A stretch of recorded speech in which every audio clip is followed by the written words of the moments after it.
From UFOs to psychic powers and government conspiracies, history is riddled with unexplained events. You can turn back now or learn the stuff they don't want you to know. A production of iHeartRadio.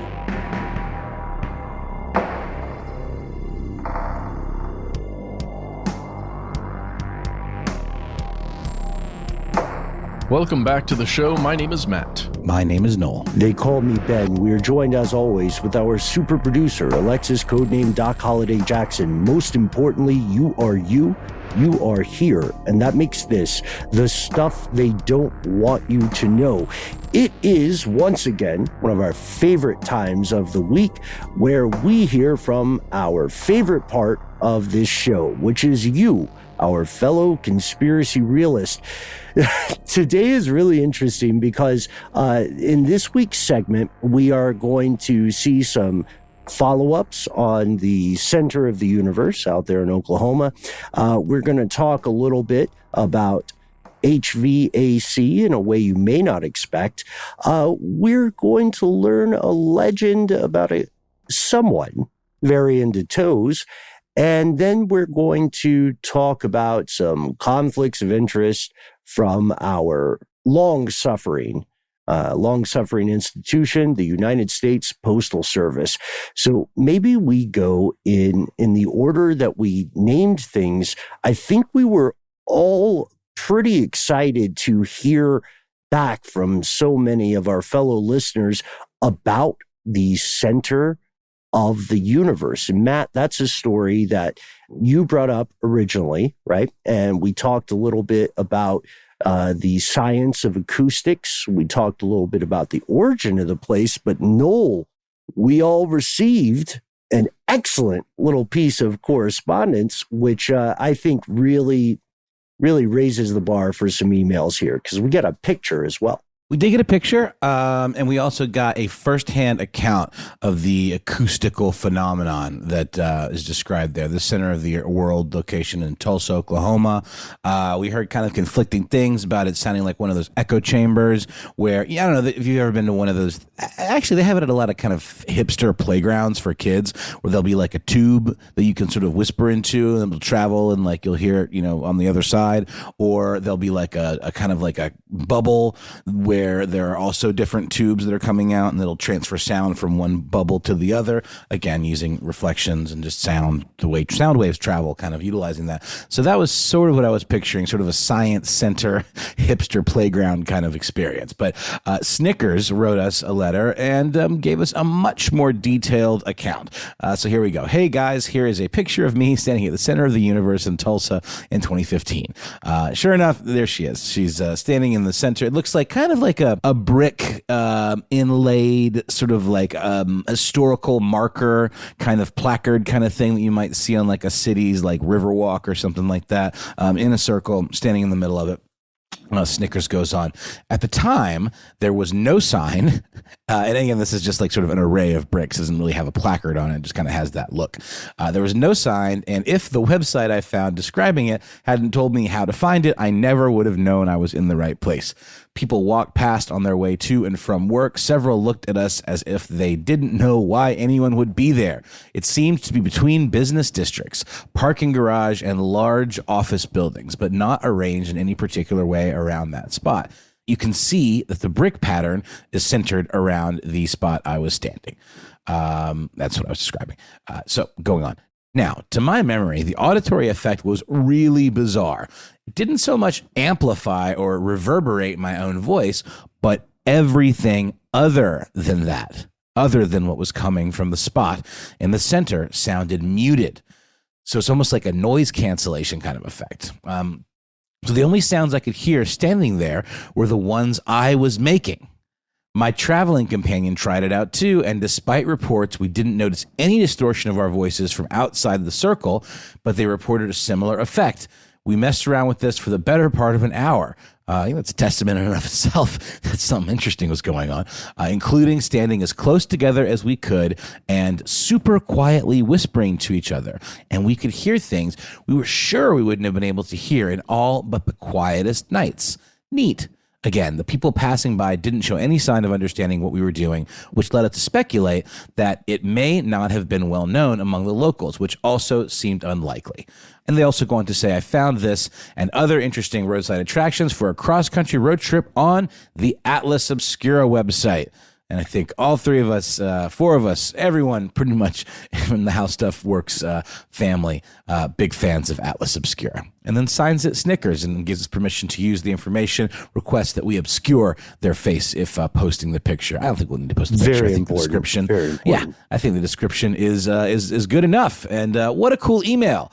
I can't, I mean, that to me, the closest thing, it would be almost as if you were sharing a noise cancellation experience with somebody else, which I can't fully understand how scientifically that would be possible, because it's a very personal thing. It's using, these kind of falsely generated subsonic waves to cancel out other subsonic waves that are in the environment. I think the acousticians out there might take issue with the way I've described that, but I think I'm doing a relatively decent layman's job. You're nailing it. I also figured out how to build one. There was for a time a children's museum here in Atlanta, Georgia, named Sci-Trek. Do you guys remember Sci-Trek? Yes. No.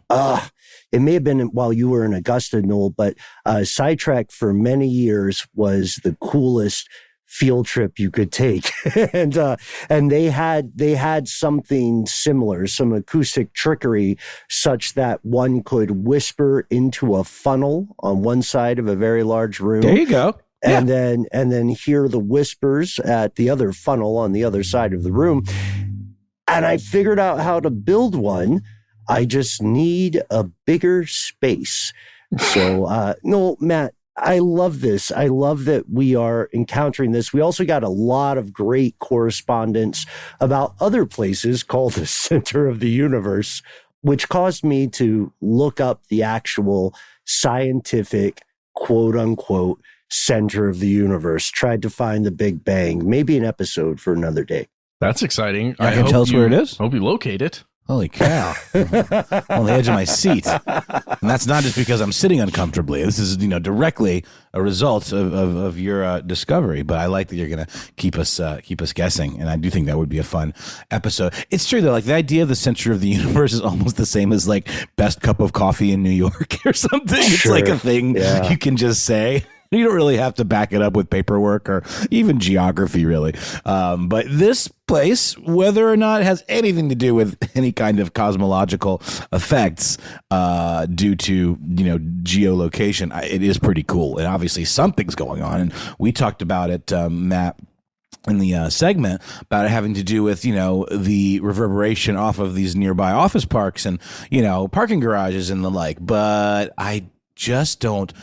That doesn't account for what she's talking about here. This is a reverse reverb, essentially. This is like noise canceling. A reverse verb, yeah.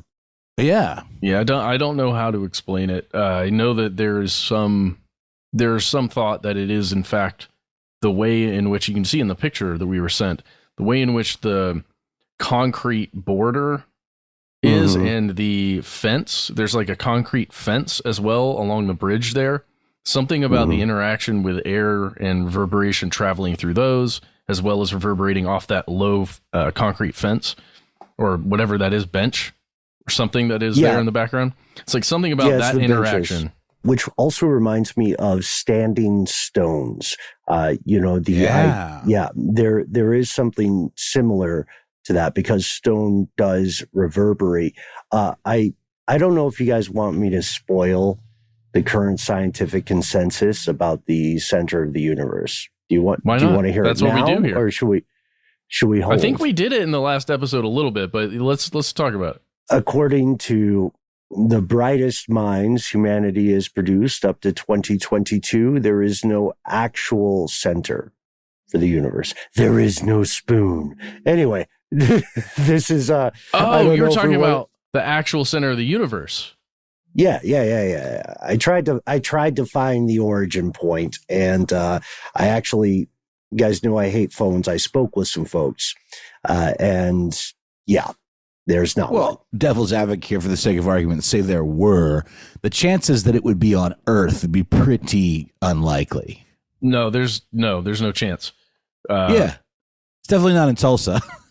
You know? Yeah, I mean, the human. It's just as likely to be there as anywhere, I guess. Yeah. I mean, it's just, yeah, I'm not, no ding on Tulsa. It's apparently, I mean, it's got some really rich, interesting history. If anyone's aware of the Tulsa race riots, I mean, that is something that was buried in American history for the longest time. I didn't really know much about it until that show, The Watchmen on HBO, made it kind of the central feature of the lore of that show. Really crazy. It was absolutely a massacre of black professionals living in a town that they felt safe in by the Klan, who just came in brazenly with like airplanes, even like literally air raided. It was a war. Absolutely. No, I think you horrific. may have been on an adventure when Matt and codename Doc and I were talking about Tulsa in the larger context of what is called the Red Summer. It's something that I'm really glad you're bringing up, because more people need to know the things that are often excised from grade school textbooks. Also, check out our episode. I feel like I'm always plugging our episodes. Check out our episode on the textbook war. It's global, and it is one of the, I think, one of the early versions of information warfare. Exactly. And not to get controversial, I'm just wanting to bring this up briefly because it just pisses me off. I don't understand what the beef is. Like, we know these things happen. Isn't covering it up? Doesn't that just make us look like, and not to get to soapbox or anything, but we did just recently have a discussion about critical race theory on, I believe, an episode of Listener Mail. It's confusing to me as to why something like this would be excised from history, and why the idea of teaching the mistakes that we as a country have made historically is in any way controversial. You know, it just seems like the people that would be making a decision to soften the blow of these types of stories, or literally cut a story like this out of history books, are somewhat complicit in perpetuating that kind of racism, as opposed to teaching things that happened in the past in the hopes that younger generations could learn from them. Agreed. When you were on Adventure, Matt, Doc, and I talked in depth about just the same thing. So if you feel that you are soapboxing alone, whether you are a conspiracy realist, or whether you're on the show with us, no worries. The truth is the truth, and attempts to change it will always eventually fall short of their insidious goals. That's what I would say. I don't think there's anything sanctimonious nor self-righteous about being honest about the past. And I agree with you 100%. That empowers us to better face the future, which is going to be crazy, by the way. Oh boy, the future. Am I right? I was going to have another little email snippet to give us a sort of a How Stuff Works lesson on a piece of tech that we discuss in another Strange News episode, but I think I'll keep this one in my back pocket for next time. So let's take a quick break, and then we'll be back with some more listener mail.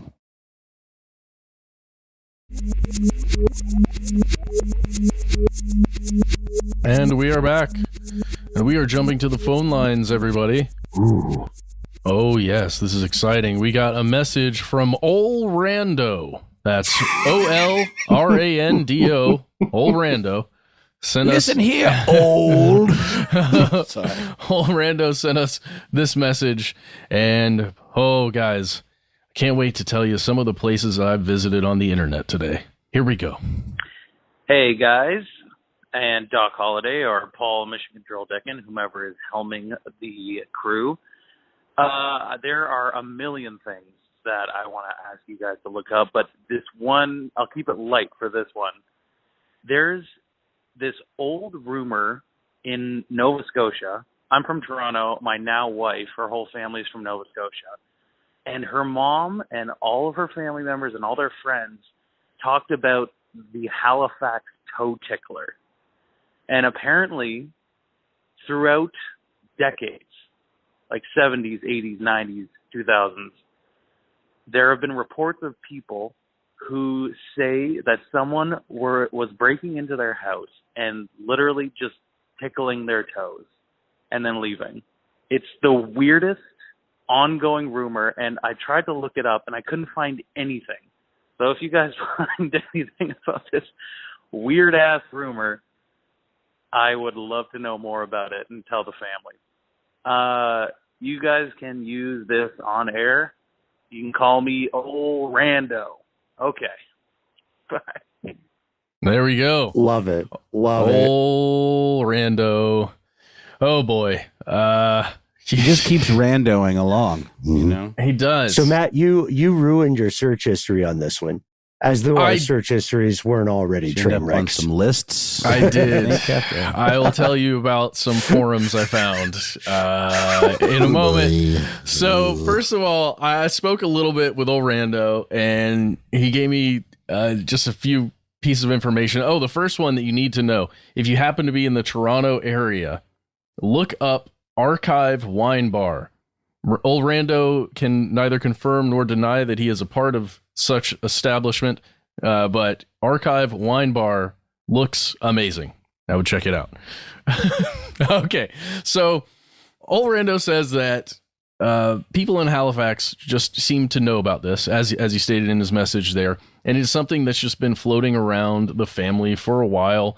It's always one of those secondhand stories, you know, like, it happened to my roommate, or I knew somebody in college, or, you know, it happened to this person or that person.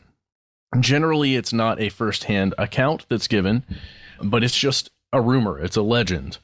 But it started somewhere, I would argue. Old Rando noted that Halifax is a pretty small city. You know, this is a generalization, but he said people often don't keep their windows locked. You know, especially depending on the temperature, that window might be open a little bit, or just closed but not locked. Same with doors.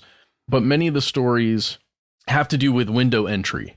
So it would be someone went up the fire escape in the apartment complex or the building that we lived in, gained entry to the home through an open window.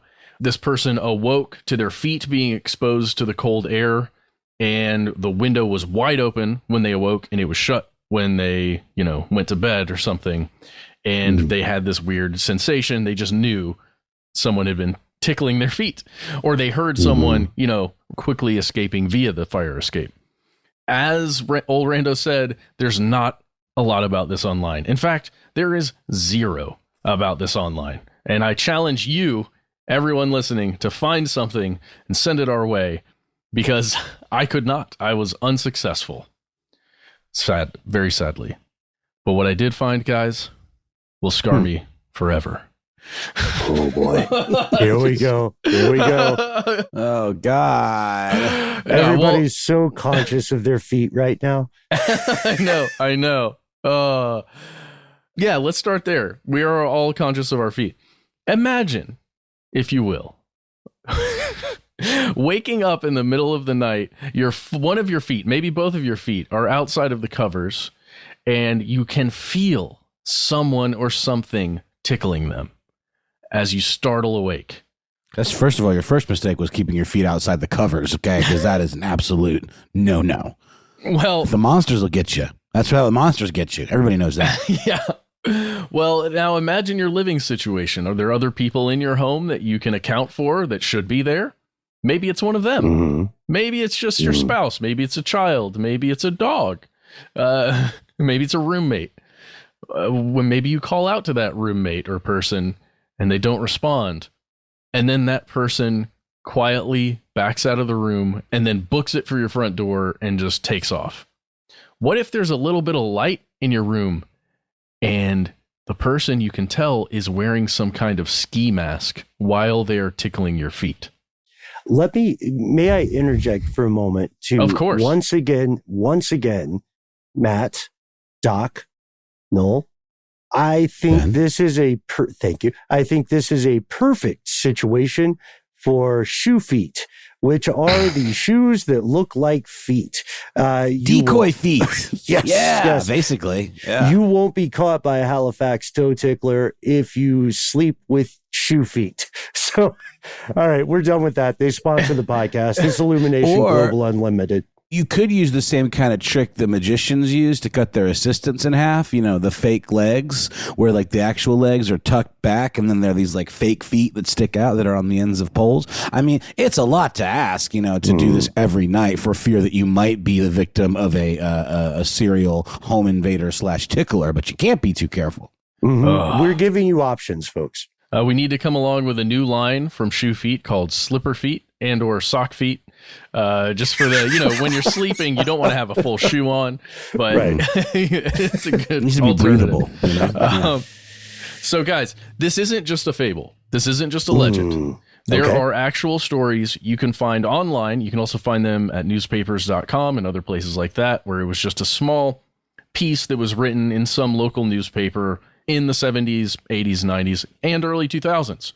If you look at the Hartford Courant, which is writing about Glastonbury, Connecticut, they have a story there from 1998 titled Silent, Unnerving Visits in the Night. This is the first line. Quote, most of the women were awakened by a light tug or a tickle on their feet. Nothing painful, but certainly unexpected in the middle of the night. Groggy, they opened their eyes to see a stranger kneeling at the end of their beds, touching or tickling their feet. As the women's screams pierced the night's silence, the tall, slender intruder ran out of their bedrooms, through their homes, and outside into the darkness. This is a... End quote. I don't love it, Matt. I don't love it. I don't love it either. This is horror movie stuff. They're saying that this is something that's been happening, at least when this was written, in Glastonbury, Connecticut, every spring since 1994. And there was a person that was unknown that was titled the Tickler, who was a criminal that living somewhere near that area that would do this on a regular basis. There were 11 cases confirmed since 1994, in a 4-year period between 94 and 98. It's real. You could read about this. It's horrifying. Yeah. It sounds like there might be a frauderist at play, right? Am I using that word correctly? I have no idea. Frauderism is a thing that people... It's a repetitive sexual urge to gain gratification essentially by physically rubbing against another person, aka the reason that nation of Japan had female identifying only train lines because of the rise of fraud. And also, this reminds me of God, no, what was it we did? It was Ridiculous History. We had the Mad Gasser. The Mad Gasser. And if I'm not mistaken, he was such a pop cultural hit that there was even like a tiny figure made of him in some series of 1980s, like creepy, figurine miniatures. Yeah. That was a thing. Yeah. That was definitely a thing. Also, you know what? Now that I'm just thinking out loud here, Matt, but I believe is not quite frauderism or being a frauteur because it's not involving human private parts, right? It's intimate parts. And I think it was, Matt, correct me if I'm wrong here, but did you not fairly recently tell us you don't want people around your feet? I did. Do not touch my feet. I don't care how intimate we are. Do not touch my feet. So this hit you on a personal note, but you were able to verify this is a real thing. It's a real thing. Oh yeah, this is a real thing. And it's not just Connecticut. We head on over to Boston, Mass. There was another set of incidents. This coming to us in 2014 from Boston.com. Serial, quote, tickler breaking into Boston College students' homes. Another spate of toe ticklers, or a toe tickler, maybe the same one. The person in Connecticut was never caught. Maybe this person went to college or moved out Boston way. So it's really creepy. There were at least 10 sightings of the, quote, so-called tickler in and around Boston College in 2014. That's from the Boston Police Department. You can read this right now online. It's all horrifying. It's out there. It exists. I assure you, old rando, there probably was a toe tickler. There's just not a lot recorded about the sightings and or accosting. What do we call it? It was an assault. It is. Yeah, it's a physical assault. Technically, yeah, it's an assault. Mm-hmm. And it's one of the creepiest ones ever. The one in Connecticut, by the way, they confirmed that entry was made via unlocked doors. So just going around, oh, this one's unlocked. Here we go. Someone's getting tickled in here tonight. That's how I imagine the toe tickler sounds. Mm-hmm. So, guys, he's a silly, goofy guy, you know? Yeah. Not nefarious. No. Not nefarious at all. Just, whimsical toe tickler. And it's funny. Kind of a Willy Wonka-esque figure. And it sounds funny.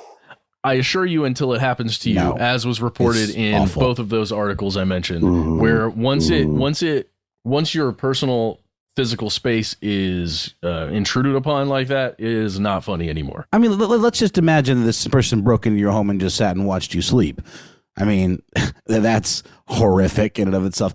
I'm giggling at the word when you say toe tickler because it's just fun to say. The alliteration is absolutely delightful. But no, this is an invasion, first of all. And second of all, it is an assault. Even if it's not causing the person any physical pain, it is absolutely something that could cause someone to experience serious PTSD for a long time, just to be invaded and violated in that way. 100%. No joking around, even if we've been joking around with the term toe tickler a little bit. Which is whimsical, for the record. Yeah. That is a fun phrase, like you pointed out. Also, I just got to tell you, I think, Matt, you know this, but I'll go public with it. My feet are kind of like hands. Like I can write with my feet, which is a super useless skill. Yeah, it's super useless skill. But say that when your arms are both severed in a tragic, thresher accident, which can happen. But the invasion of privacy there, the invasion of one's personal space, is a real thing. And I'm also thinking that this may well be a situation where a lot of incidents have not been reported. It takes a lot for someone to call up the law and say someone was messing with my toes. Imagine how you would feel from that perspective. Like you would think, not unreasonably, that law enforcement might make fun of you, sing this little piggy song or something. But gross. That's my observation, Matt. Gross. Super gross. Oh, Rando, we believe you. Matt confirmed it. There's someone out there after toes. There is. There are a lot of people out there after toes, which leads me to my final destination, the place that I reached. It's not the bottom of the internet. It's not. I shouldn't make fun of this. I don't want to yuck anybody's yum. But I landed in a very specific place titled ticklingforum.com. Oh, there's a whole documentary about ticklers. There's a documentary about this and the dark side of it. Like, I haven't seen it, but it has a twist, apparently. I've not seen it, but Tickled is a thing, and it's worth your time. It is highly worth your time, even though the lawsuits that follow and everything from the bad guys within it, it is worth your time. In this case, the Tickling Forum reminds me a lot of Craigslist. And in it, it's just people looking for toe ticklers. Pages and pages and pages of requests for toe ticklers, or specific toes a person wants to tickle, or how they want to tickle it. And I'm scared. Even though it's just people's personal preferences, and sure, it's cool and people are into it. Sure. It's just a toe tickler looking for fun and a female companion. Toe ticklers looking for very specific feet. If they were really about the game, would the gender matter at that point? I don't know.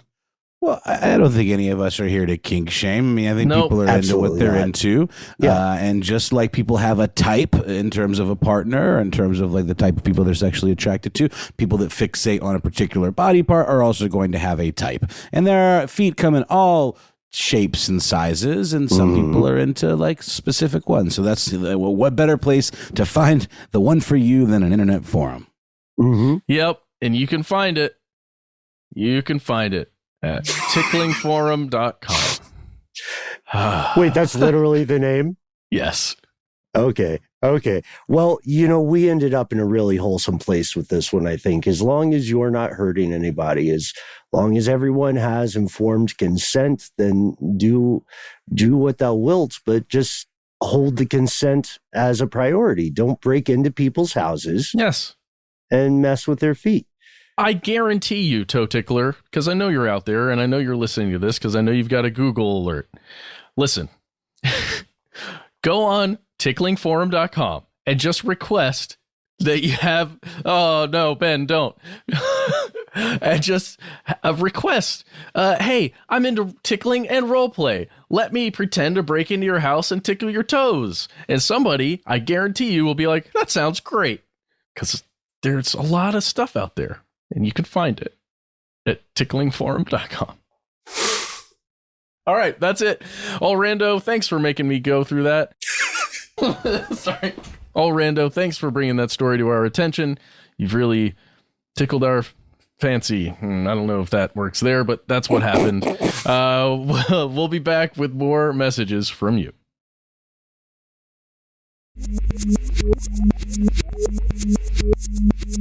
And we have returned with a piece of correspondence from a good friend of the show named They Still Call Me Mailman. They Still Call Me Mailman says, hey, Stuff They Don't Want You to Know crew, I recently re-listened to your September 14th, 2020 Strange News segment, including the mysterious mail dumps. It got me wanting an update on the Postal Service in general. The Postal Service Reform Act, H.R. 3076, recently passed the House and its counterpart in the Senate, awaiting President Biden's signature. It ends the pre-funding requirement you referred to and adds some other positive changes that will ensure viability for USPS for many years to come. I'd also like to hear about some of the issues Postmaster General Louis DeJoy is involved in and your take on his future in the U.S. Postal Service. Maybe talk about the Board of Governors and how that works. And include the fact that the USPS is controlled by Congress but receives zero tax dollars to fund the operations. Just a few other notes. When you were talking about how mail goes to all areas and other delivery companies do not, you guys remember that? We're talking about like FedEx and Amazon and, what's the other one? UPS. All those, They Still Call Me Mailman confirms this is true. And They Still Call Me Mailman says it's called, quote, last mile, and those other companies actually drop loads at the station for the U.S. Postal Service. Also, this is a fun fact. That little saying about neither wind nor rain nor dead of night, blah, blah, blah, is not a postal policy thing or even an ad. It is a made-up thing some guy came up with a long time ago, and people latched onto it. I personally hate it and want people to stop trying to recite it to me. Thanks for the gratitude you expressed for USPS and all those that had to continue working throughout COVID. It was not easy and, in fact, was at times stressful, frustrating, and exhausting. But I also felt blessed that I still had a job and could continue to provide for my family. This is the kind of letter that we love because we're hearing from someone who is an expert, who is on the ground, who is confirming some things and raising some really important points here about conflicts of interest. So we can do this a couple of ways. We can start with the fun stuff and end on this villainous postmaster. And I'm not being rude here. This is an observation. It's villainous. Or we can start with the bad news and then end on something a little wholesome. Do you all have a preference? Let's go bad news first. I want to know. I don't know anything about this, so I want to learn. I'm with you. All right. Okay. So this guy, DeJoy, is the current Postmaster General of the United States. The Postmaster General is it's a role like the Surgeon General, the person who warns you about cigarettes. They're like the king of the post office. DeJoy is the 75th Postmaster General of the U.S., and that makes him also the Chief Executive Officer, or CEO, of the world's largest postal organization. Period. Full stop, not hyperbole. He started at this job in June of 2020. So he's almost 2 years in, but he has a lot of conflicts of interest. And I'd like to draw everybody's attention to some excellent reporting out of NBC Boston. This article in specific reveals some documents that detail the conflicts of interest that this guy is embroiled within as we record today. It comes to us courtesy of a watchdog group known as Citizens for Responsibility and Ethics in Washington. Acronym fans will note that sums up to CREW. So an outfit named CREW did a FOIA request, Freedom of Information Act request, that ultimately came through. And a lot of, as Matt, Noel, and I can assure you, a lot of FOIA requests get rejected. It depends on what you're asking about. But these documents detail how DeJoy started. Oh, actually, let me amend this. He started in 2020, but I believe it was in May, and he had to recuse himself from 12 different companies because he's a big time guy in private shipping, like the folks who want to replace your local post office, specifically an outfit called XPO Logistics. XPO Logistics is a freight transit company that moves through 18 countries. So they're international. They're not friends of your local mail carrier. He also gets a lot of heat politically because before he got this position, and we'll say it, we might ruffle some feathers, but the truth is the truth. He was a pretty big donor to the Donald Trump presidential campaign. And then he got this job as like the big guy in the post office. What do you think? I want to stop there, guys. Do you think that's pay for play? Does that sound sus to anyone? Yeah, possibly a little sus. Yeah, I mean, I'm looking at the official statement, I guess, that was put out by the Office of the Inspector General of the United States Postal Service. And even what they're just putting out there officially about the investigation into DeJoy and his spouse, there's a lot of money, first of all, that they had in assets, specifically in those competitors you were talking about, Ben. And they even mentioned UPS and JB Hunt, a major trucking company. Their of course conclusion into an investigation for 2020, I guess, said like, he's all good. We're good here. Don't worry. Everything's fine. Yes. The official finding was that meme of the dog in a house on fire. Everything's fine. Yeah, it's fascinating because in DeJoy's defense, he divested himself from many of these companies in August of 2020. So a few months after he took the job. But for people who are, citizen watchdogs, if you live in the US, these watchdogs are apolitical. They're supposed to make sure that we hold the leaders and public servants of the country accountable. And one guy, Noah Bookbinder, who is the president of CREW, Citizens for Responsibility and Ethics in Washington, says the following. Noah says, quote, "There was a period of time where the head of the Postal Service was making decisions where there could have been a conflict and he could have been thinking about his own financial interest rather than the interest of the Postal Service and the company." He's not saying that happened. It's an important distinction. He's saying that the opportunity was there. Call me cynical if we must, but I'm not persuaded without proof that this guy was on the up and up. There's a lot of scrutiny. And as a matter of fact, to what you were saying, they still call me mailman. There is growing pressure for DeJoy to leave office. And there are protesters because the Postal Service does get a real rough time, especially in recent years or recent decades, you could say. And I'm starting to wonder if this is a full episode, like they still call me mailman, is asking us, because, the Postal Service, we take it for granted, but it's a big deal. It's a really cool thing for a country to have, and it works for you. If you're listening to this in the U.S. If you're not in the U.S., you can still send us letters. But we are at time today. I suggest maybe we end on the kind of wholesome thing. Is that cool? Yeah. I want to say something before we get wholesome. I'm going to put a call out right now, guys, right now, to change politics in America.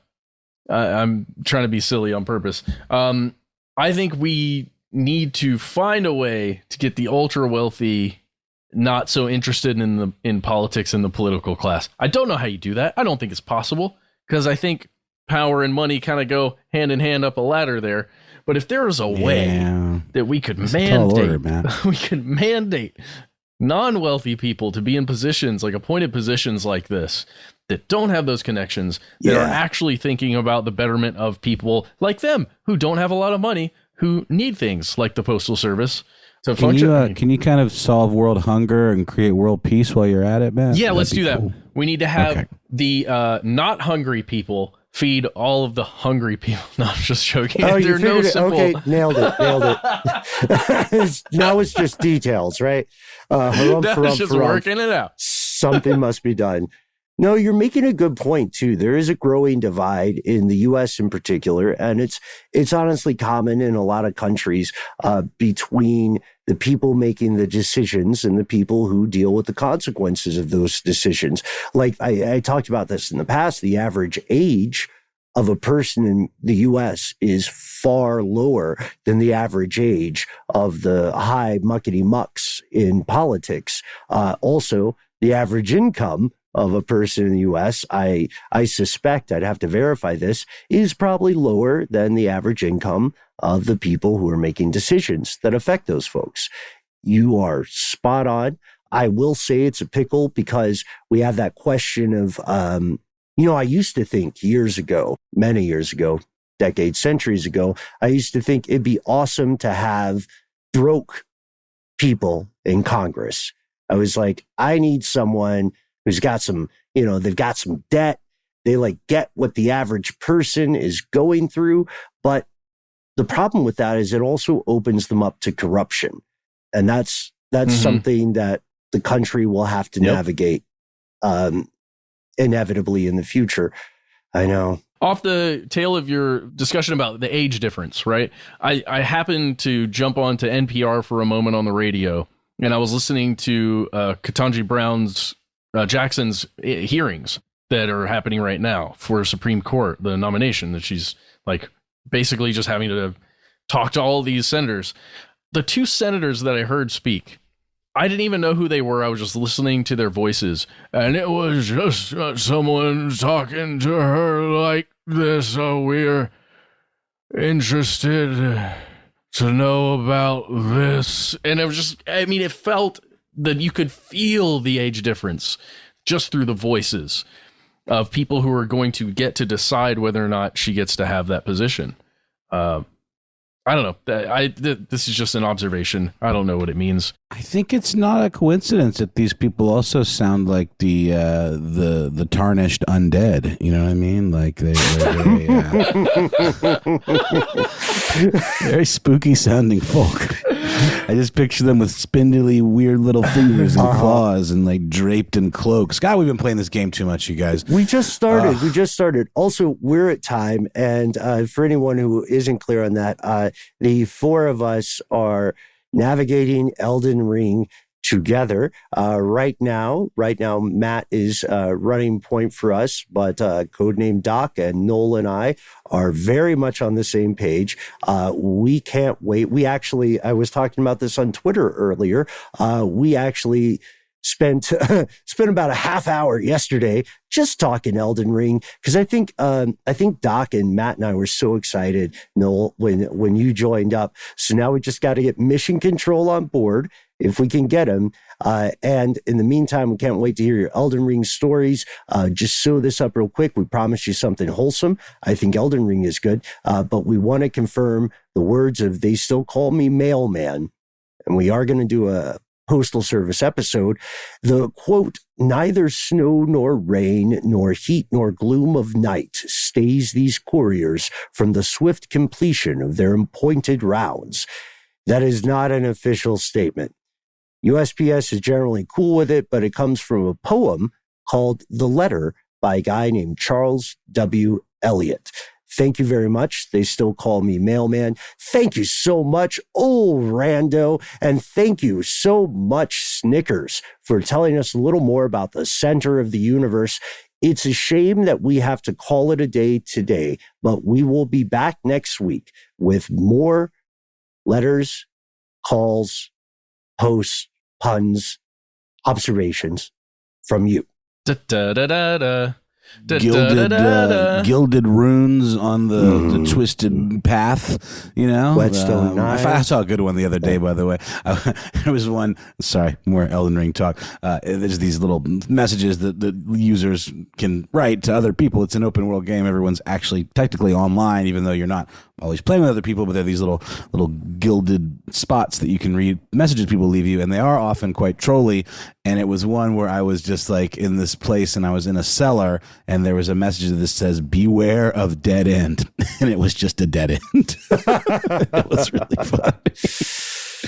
But yeah, those, or the internet, Facebook, Twitter, Instagram, Facebook, Twitter, and YouTube. You can find us at Conspiracy Stuff. Instagram, we're Conspiracy Stuff Show. You can also find us in a more old school way, not runes, but telephone call. Why not do that? Then you could be on one of these episodes that you're listening to right now. Yes. Our number is 1-833-STDWYTK. When you call in, give yourself a nickname. We don't care what it is. You decide. It's going to be so cool. Just leave that nickname. And then you've got 3 minutes. Say whatever you'd like. Let us know if we can use that name and your message on the air at some point within that 3 minutes. And if you've got more to say that can fit in that 3 minutes, instead, why not consider sending us a good old-fashioned email? We are conspiracy@iHeartRadio.com.